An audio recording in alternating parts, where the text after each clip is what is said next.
Boost mode, acceleration, here we go. Moving forward, as you can see, the car just moves slowly. It brakes by itself. You can also steer.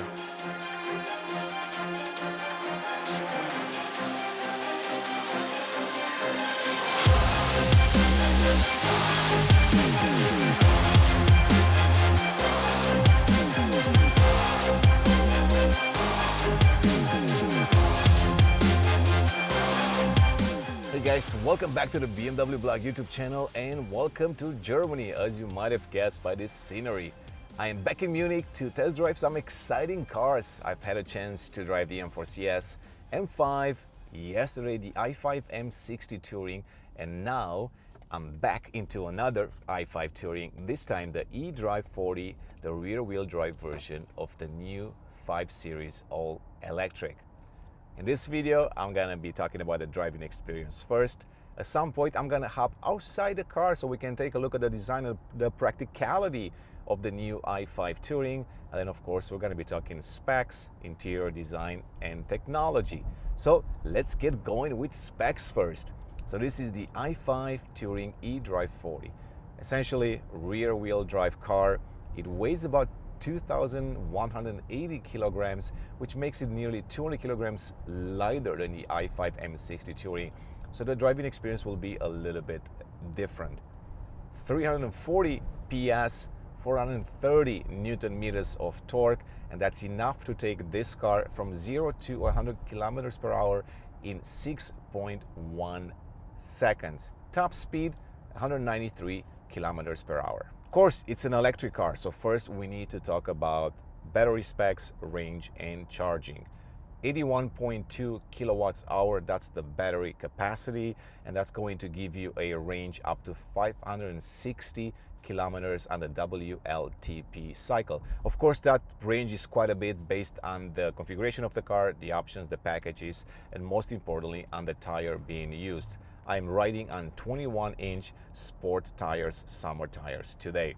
The charging speed in this car, it's 205 kilowatts, and that's enough to give you a range of about 149 kilometers in just 10 minutes. Of course, the 10 to 80% time, it's around 30 to 32 minutes, and that's something that we've seen in other BMW electric car variants. Of course, you do have the option to charge the car on AC, so it has a standard 11 kilowatts, but you can option the car with 22 kilowatts like the one that I have here today. Of course, when it comes to the differences between the i5 M60 and the eDrive 40, there are quite a few, not just from a design standpoint, which we'll take a look in a few minutes, but also from the technology packed inside the car. That's a dual motor setup with an air suspension. This one, it's a rear-wheel drive setup with a rear axle air suspension. The other difference comes from the suspension used. I'm riding on an adaptive suspension, while the i5 M60 was set up with the Adaptive M Professional. So what's the difference between the two? Well, there is only one really, and that's the lack of an anti-roll stabilizer in this car. You're only getting that if you're buying the i5 M60 variant. There is also a little bit of a difference when it comes to the weight distribution. The i5 M60, it's the heavier car, so of course the weight distribution will be a little bit different. Now when it comes to the power distribution, of course it's a rear wheel drive, so you are getting more power sent to the rear axle, not just because of the electric motor, but also because of the setup of a touring car, which tends to be a little bit heavier in the back. The car can be optioned with the rear axle steering, which can turn up to 2.5 degrees in the opposite direction of the front wheels. And that's always a feature that I recommend people, not only for dynamic driving, but also for city driving like this one. It just makes the car turn a lot easier. It makes the car easier to park. And of course, at high speed, it will give you extra agility in corners and out of the corners. Since we're talking about the suspension in the car, let me tell you how many options you really have. There is a base suspension. There is a sport suspension, which is 8 millimeters lower than the base. Then you have a controlled suspension 4 millimeters lower. You have the adaptive suspension, and then you have the Adaptive M Professional suspension, which is also 8 millimeters lower. Of course, when it comes to the adaptive suspension, you're always going to get more damping forces to provide a more flat driving experience. Additionally, The adaptive suspension always helps to control the body when you turn into corners, providing a very smooth and linear progression in and out of the corners. When talking to an engineer last night, he was telling me that one of his biggest challenges with the new i5 Touring was to make the car really drive flat. So they had to work on the damper setup to provide enough force into dampers to keep the car flat on the road. He was telling me that one of his main goals was to make sure that the car doesn't have this boat floaty feeling that sometimes you're getting from station wagons from Tourings. Now, because the car is lighter and because there's a rear wheel drive setup, of course it's going to feel a little bit different on the road. And that's exactly what I felt when I was driving the i5 sedan eDrive 40 versus the i5 M60. Sure, the M60 has this massive, brute amount of power and torque and makes taking off a breeze, while this car, it's a little bit more controlled. And what do I mean by that? The power delivery, it's even more linear, more progressive than in the i5 M60, which doesn't give you that neck snapping feeling. And the difference in the customer base also comes from the price point.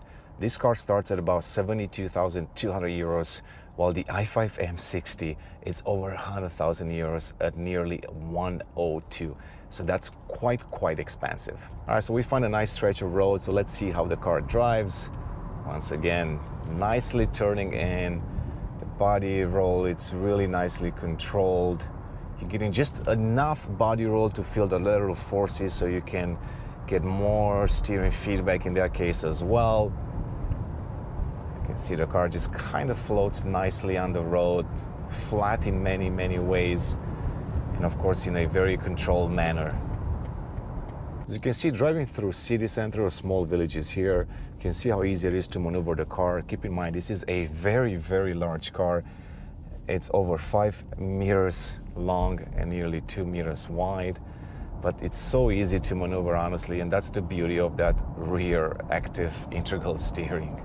Of course, at higher speeds, that comes into play as well because the wheels turn the opposite direction.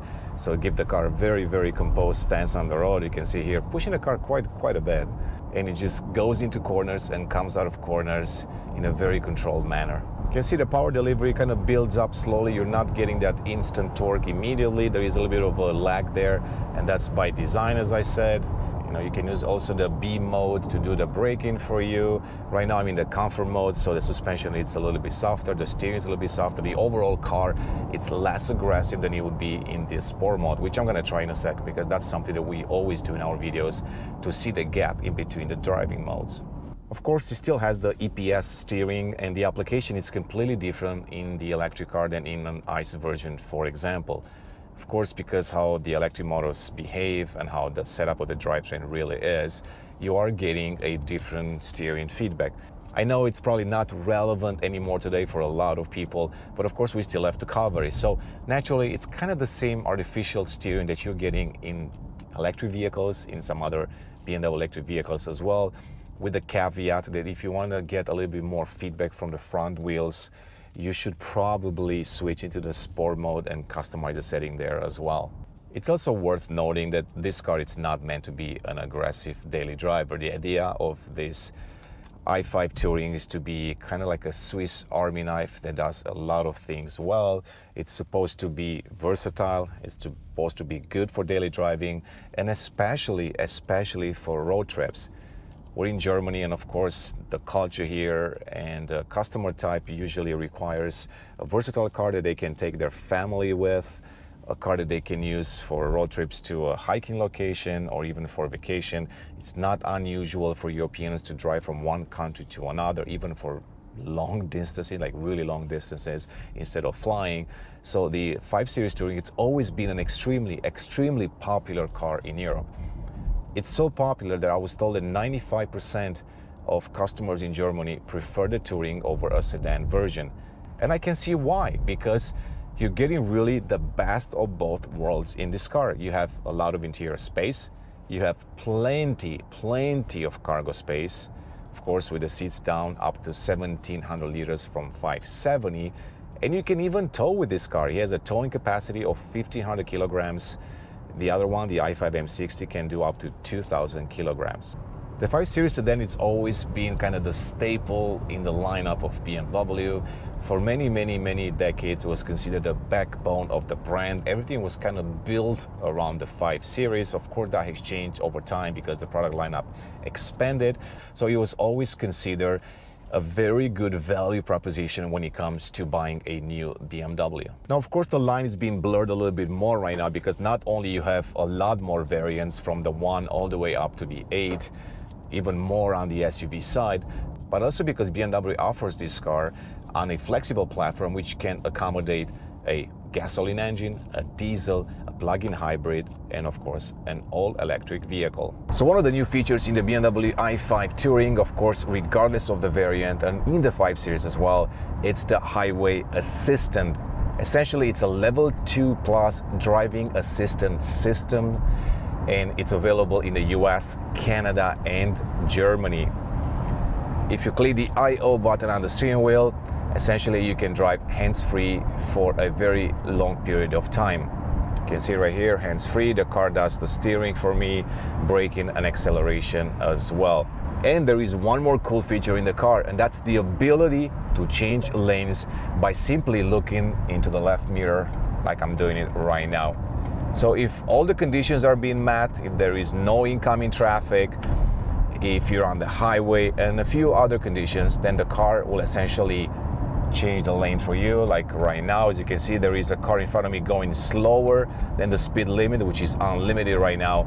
Then the car will offer me this option to change the lanes without touching anything. So pretty cool feature. Of course, we've tested it in the past and it works really well, especially when there isn't a lot of traffic. You can do it on the right side as well. So you can see there is a car coming from behind that goes at a higher speed, and because of that, it's telling me to move to the right side. There was a pop-up on the screen. All you have to do is just look to the left or to the right, and the car will change the lane for you. Pretty cool.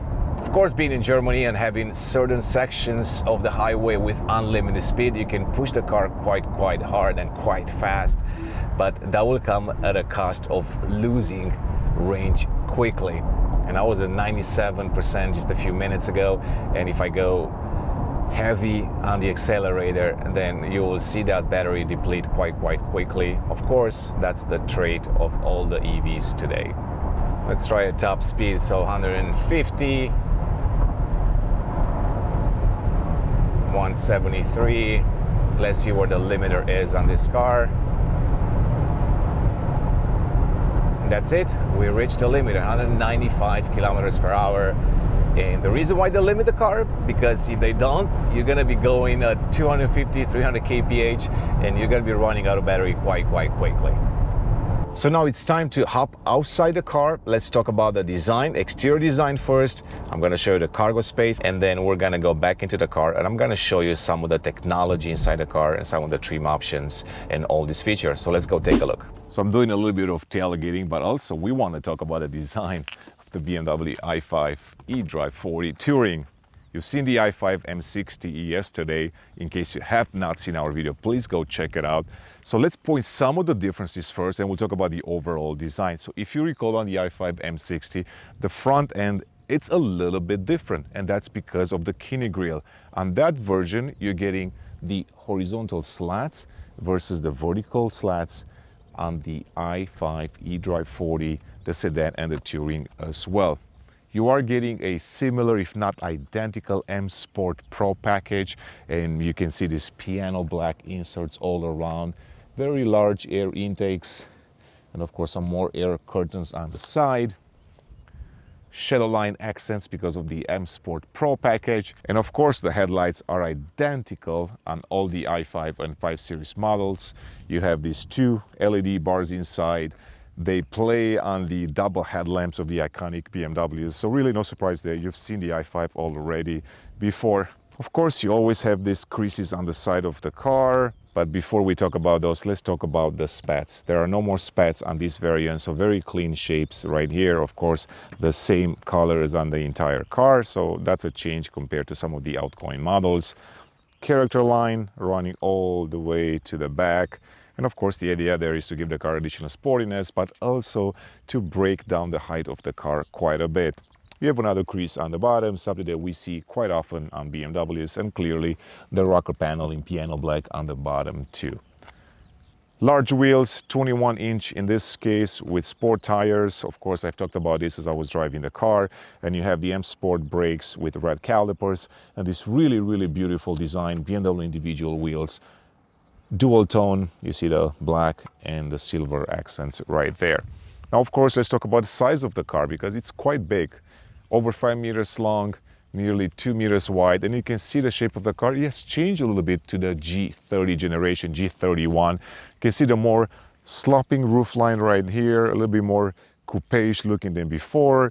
You don't really have the iconic Hofmeister kink anymore. It's there somehow, but just a little bit different. Of course, flush door handles for aerodynamic properties. Once again, something that we see on a lot of new BMWs today. Charging port on the right side, of course. You have this European version right here. Now, of course, let's move a little bit back to the rear because this is where the car really stands out. I've talked about this in the past, and I'm going to mention it once again. The touring style, it's always been one of my favorites, not only because of the versatility and practicality and all of that, but also because it just looks good and it fits the 5 Series even better than before. It just goes really well with the overall design of the new 5 Series, and I like it a lot more than the sedan. But let's talk about specific features. Once again, L shape running around the car. You have these 2 LED bars inside. No news there really. You've seen it before. They look quite cool at night. And of course, you got the eDrive 40 badge on this side. Quite aggressive rear diffuser, clearly no tailpipes. It's still in this piano black, but I do like the design. It actually fits the proportions of the car from the back and all of that. Now, here is the part that I don't like about the car in the back. It's the fact that there is, as I said yesterday, no more tailgate opening. Why, BMW? That was a staple in your lineup. You should not change that. Apparently, the official statement is it's because of the more coupe-ish design in the back. It was a bit more complicated to engineer this. I'm assuming it was more of a cost-saving measure, maybe. But yeah, I wish that tailgate split opening would have stayed there. Let me open the cargo space for a second before we talk about the overall car, and then we hop inside. As you can see, I don't have a lot of bags with me, so unfortunately I can't do a real cargo test, but I am going to do the infamous BMW block test in a second. For now, you can see my backpack in there, and there is about 570 liters of space, and it can be expanded by using this switches on the side to about 1700 liters. There is a little bit more underneath space right here compared to the i5 M60 because of the dual motor setup and all of that. So you do have some additional storage right here, a lot more than on the i5 M60. So that's cool. All right, so let me close this off for a second. And once again, let me give you another look from the rear. As you can see, I truly enjoy this broad shoulders on the car. I mean, if you see the car riding in front of you, you will notice how aggressive, how cool looking it really is. And then if you get a 3/4 view, it's even better. So honestly, from a design standpoint, I know some people complain a little bit about the new 5 Series. The Touring, not so much. I think it looks really, really good. So with that being said, let's do a quick cargo test. All right, so let's do the infamous now cargo test. As you can see, quite spacious inside. I mean, I can't really show you exactly how you fit boxes or bags, but I am 6'2", 1.9 meters tall. Let me emphasize that once again. As you can see, it's quite spacious in here, and this is with the seats up. If you fold down the seats, I'm pretty sure you can actually sleep in this car. So a lot of cargo space, but what's interesting about this car compared to any other models like 5 Series models, that you're not trading off on the cargo space if you're picking, let's say, an ICE, a PHEV, or the electric version. So essentially you're getting the same cargo space in all variants, starting with 570 liters. So once again, cargo space in the BMW i5 Touring. All right, so in case you have not seen my previous i5 videos, I'm gonna go over the entire design one more time inside the car. So first off, M Sport steering wheel, because you're getting the M Sport package optional on the car. The only difference compared to the i5 M60, it's a 12 o'clock marker. It's in black compared to red. Getting the same flat bottom steering wheel, which I actually like because it's easier to get in and out of the car. So as you can see, I'm quite tall, and I can just do this when I get out of the car. So it's actually a functional piece. Same beefy steering wheel, it doesn't have the M stitching, so that's another difference from the i5 M60. The instrument cluster, the dashboard, a little bit driver orientation here, so that's cool. That's a typical BMW design feature. And of course you have this curved display right there. No surprise there, it's available in a lot of new BMW products, and this one comes with the new iDrive 8.5, and this is how I know that's the newest version in the car. The other difference in iDrive 8.5, it's also the fact you're getting this quick select on the left side, so you can have some shortcuts in here, and then of course you have your traditional shortcuts right there that you can customize. Is it ideal? No, I still prefer to have physical buttons and switches, and I've talked about this endlessly. I do have to mention it once again. If you drive the car, it's a little bit cumbersome to adjust settings. Of course, if you're steady like right now, it's totally fine.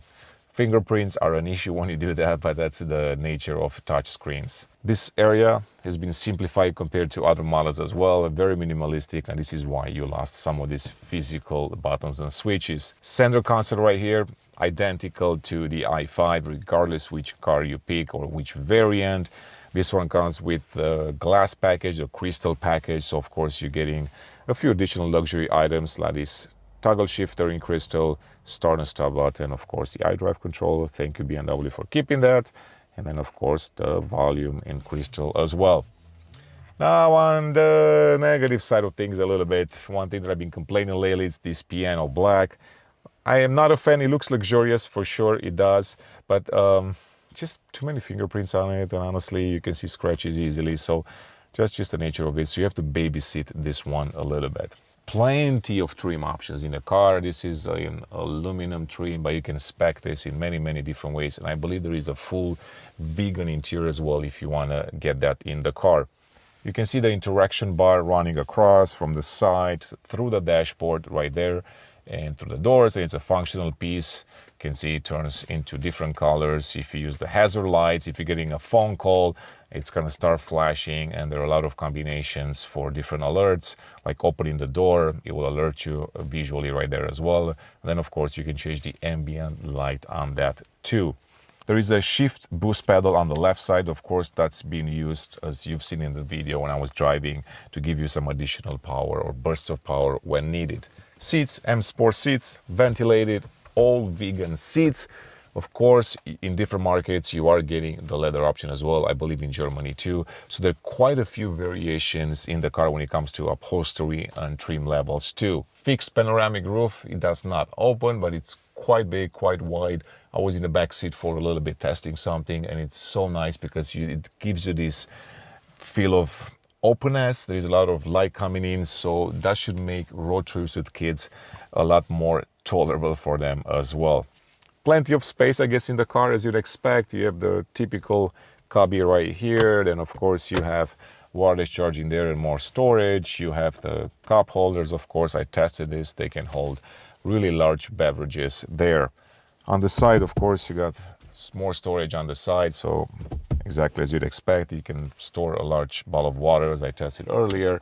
And then, of course, you have the glove box compartment, and there is still light in there because some of the other new BMWs like the X1 and X2 don't have a light inside, which is a little bit tricky because it's dark in there. Harman & Kardon spec on this one does not get the Bowers & Wilkins, but you do get Harman & Kardon upgrades. There is a base audio system as well. So finally, let's talk about the space up front, because I'm going to adjust the seat so I can go in the rear seating position so I can show you the legroom there and all the space. So let me adjust this seat a little bit to the way I would drive. Once again, 6'2", 1.9 meters tall, plenty of room here, side room, headroom, definitely a lot, at least 10 centimeters, and of course plenty of elbow room right here. You can rest your arm there and your co-passenger as well, and you're not gonna touch the elbows. So with that being said, how about we test the rear seating position, because that's probably the most important thing in this versatile Touring. Let's go take a look. All right, so to show you the rear space here, I have a couple of friends with me, Amy and Oliver. I am 1.9 meters tall, Amy is 1.73, and Ollie is 1.86. So as you can see, the seating position has been adjusted to my driving position. I match the co-passenger seat as well, and we have a lot of room, so plenty of knee room here. Of course, and we can sit comfortably. I can lean into the door. There is plenty of headroom, I guess, there. And you can see all the passengers are comfortable. So you can use this as a road trip car if you want to. Of course, it's ideal to have maybe a child in this center seat. But overall, I guess it's a really practical and really good car for long road trips. So I hope this helps. As far as amenities, of course, you got USB-C ports, 2 right there. Additional hooks if you want to put some accessories in there as well. You can control your own AC and heat from the back too. Of course, the ventilation as well. The bench a little bit angled, so that's quite nice because it gives you that additional headroom as you saw. Plenty of latches for your child seats. More amenities, of course. Armrest right here with 2 cup holders, something that you expect to see in a car that you use for long trips as well. With that being said, let's hop outside and let me show you one more cool thing. Let me show you the remote control parking in the car. So as you can see, I was trying to replicate a scenario where there is not a lot of space on the side to get inside the car for the driver. So you can use the app to actually move the car. So I'm gonna get started here, I'll calibrate it, ready to go. So now I can actually move the car forward and backwards by simply using the app. So moving forward, as you can see, the car just moves slowly. It brakes by itself. You can also steer. You can change from drive to reverse if you want to.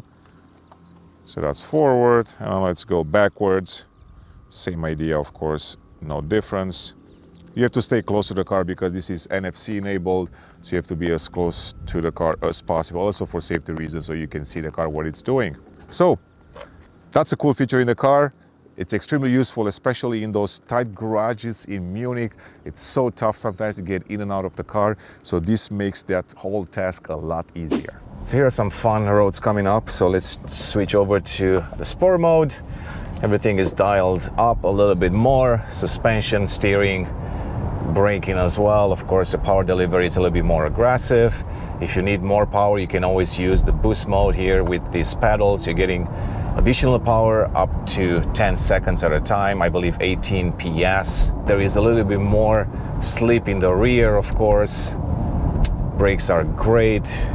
Of course, you get the M Sport brakes. If you spec the car with the M Sport package, you can choose different colors of the calipers as well. You can see the car just rotates nicely. Of course, if you are to compare the i5 M60 to this car, they are different. They do feel like 2 different products. I feel like that car, it's a little bit more aggressive. The overall setup just feels a little bit stiffer. Even probably the sport mode in the i5 M60, it's more aggressive than in this one.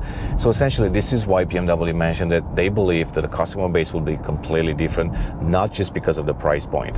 What I liked about the eDrive 40 in the i5 sedan also was the fact that first, the car was lighter.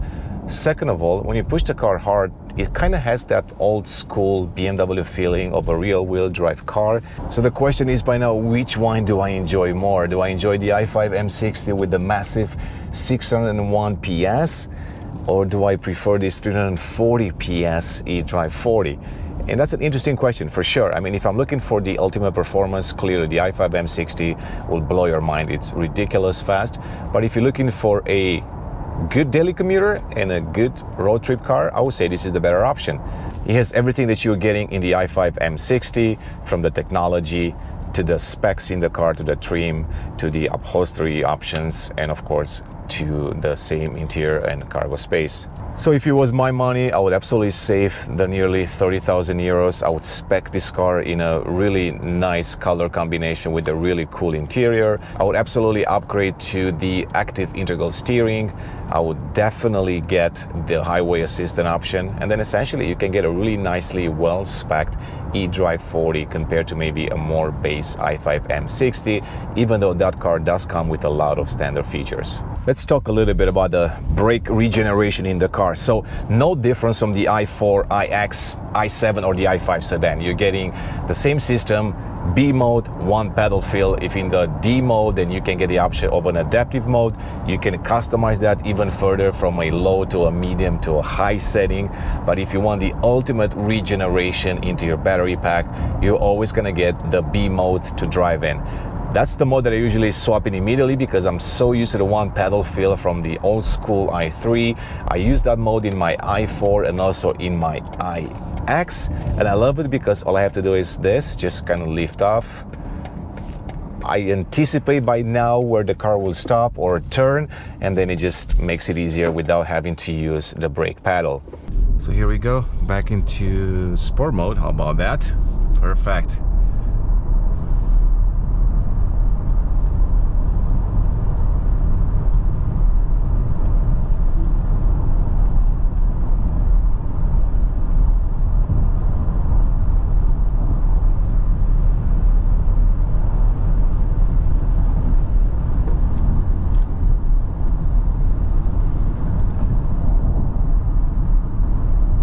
You can see, I mean, the car has a little bit of body roll, of course, a little bit maybe more than the i5 M60, just because of the different weight distribution, because of the setup, because of the weight as well. So this is why it's always nice to have those anti-roll bars in the car, because not only helps you corner a lot better than this, but it also helps with the motion sickness for rear passengers. I do have to say that I like the agility of the eDrive 40 compared to the M60. Of course, there is more body roll, as I mentioned already. There is also less grip than on the M60, but overall the car just feels lighter as you drive. You can feel that nearly extra 200 kilograms in the M60. So let's do a 0 to 100 kph with the i5 eDrive 40 Touring. I have the race box with me, the app is set up, and we're gonna see what we're getting. Official time 6.1 seconds. Sport mode on. Left foot on the brake pedal. Boost mode. Acceleration. Here we go.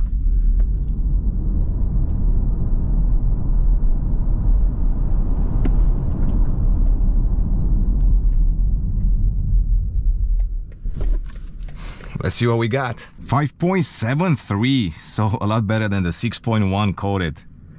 Of course, 0 to 60, 5.4 seconds. So a little bit faster than what BMW codes on this car. All right, so back to driving a little bit more. Of course, some really nice country back roads here near Munich.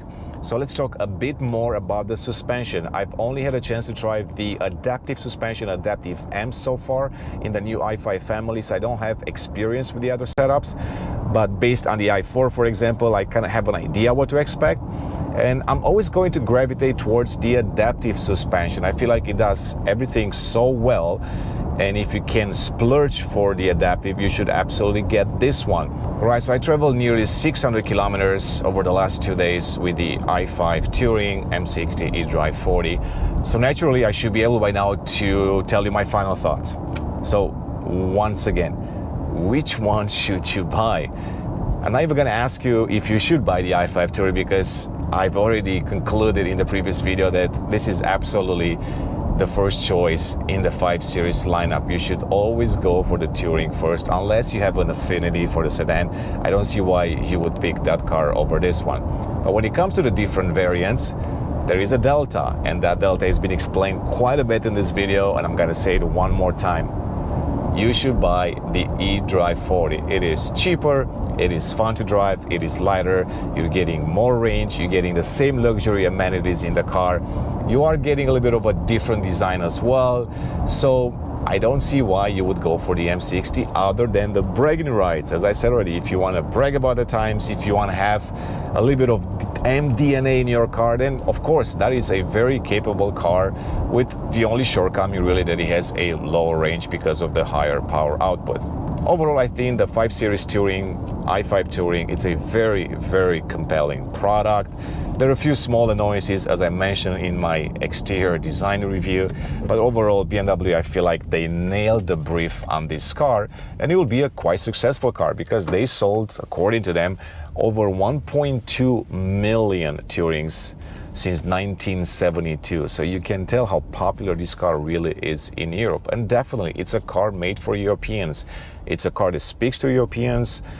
It's less obnoxious as a large SUV like an X7, which is still considered fairly small in America. So, with that being said, I hope you enjoyed this video. I hope you enjoyed the other video.